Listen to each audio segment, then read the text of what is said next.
you describe the Pendleton as political prisoners. So for people who don't know, uh, why do you use that term and why is that so significant?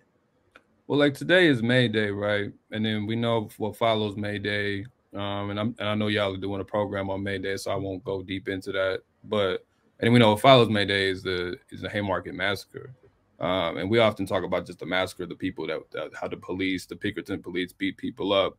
And but there were people who were charged, particularly anarchists who were charged on that day of that massacre, and then they were charged not because they did anything wrong, because the police started that just like they started this story, but they were charged because of their political views. Because in this case, they were fighting for labor rights. They were Yes. fighting for really for socialist revolution, right?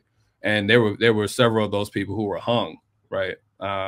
So those people would be considered political prisoners too, right? Because they weren't sentenced for anything that would even be on the books. They were clearly making an example. The state was making an example out of them, so they could send a message to the rest of the population that y'all can't behave this way. And that's why people got hung. Some people even ended up committing suicide who were part of that case. So I'm just trying to make that connection. So this isn't like an abstract. So a political prisoner at the end of the day is somebody who was persecuted and targeted for their political beliefs and for their political actions. And in America, it tends to be people who are left leaning in their politics who get targeted for this stuff, right? Yeah, just like So in Mumia. this case, say what? Yeah, Mumia is just another great example of that. Right. He was very critical of the law enforcement state, and that's why he. And another key part of political prisoners are like they will charge them with a crime, and they will get extreme sentences that's out of the ordinary, and that's another big theme of it. But go ahead, too, Black. Yeah. So like Mamiya or Angela Davis once upon a time. George Jackson. We can run down the list. And so they are targeted for their political beliefs or their political actions. So in this particular case, these brothers, as well as other brothers, as discussed in the film, had been organizing the prisoners together inside prison because they understood, even though they didn't know officially that they were part of the Klan, they understand how these guards were behaving, and they knew they had to organize each other to deal with these racist guards. And they also provided care packages and mutual aid and stuff of that nature, gave political education classes.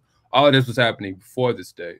So when it came to this day, even though this was not planned, I always want to say this was a spontaneous event, but they understood that they needed to stand up for each other because they were already working as brothers anyway. So once they stood up, once they went to intervene and save Lincoln Love, and the guards then attacked them for trying to do it, they had to fight their way out because the guards were trying to kill them. They then took over a cell house, took hostages for about 15 hours. No one died in this case. And they had like 14 demands to improve the conditions of the prison, whether that was, more diverse guard staff, because at the time there weren't even any black guards. So no one even really had an understanding that wasn't going to work either, whether it was, better conditions, like just more rec time, higher wages, etc. And then when they went to trial, it was an all-white jury. And the jury didn't hear any of the evidence we're telling. They didn't hear about the Sons of Light. They didn't even they deemed the beating of Lincoln Love irrelevant. And then they were sentenced to Nick's point. They got Christopher Naeem Trotter got 142 years, and then John Balagoon got 84 years in a situation in which no one even died.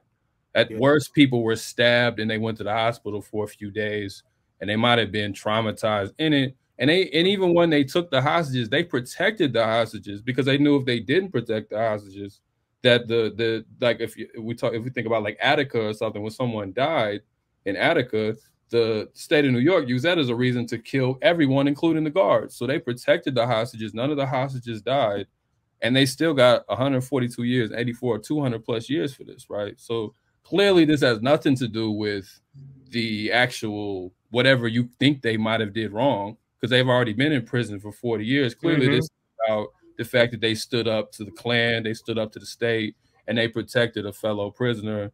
And you took over the prison, and the state was like, we're going to send a message, you don't do that. That's clearly what this is about, because it doesn't make sense to give anybody that many years, especially when no one even died.